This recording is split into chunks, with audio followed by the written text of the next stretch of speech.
मुल्क भर में शदीद सर्दी ने डेरे जमा लिए हैं, जहां पहाड़ों पर बर्फबारी से हर शय सफ़ेद हो गई है।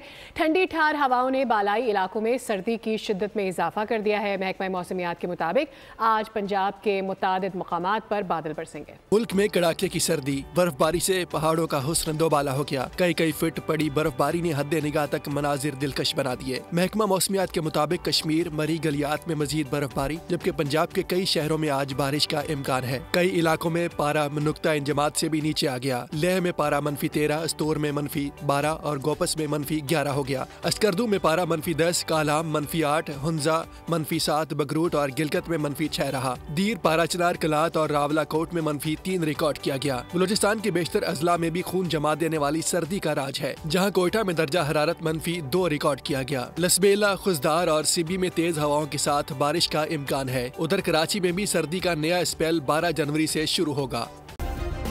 सब्सक्राइब करें और बेल दबाएं ताकि कोई खबर रह न जाए।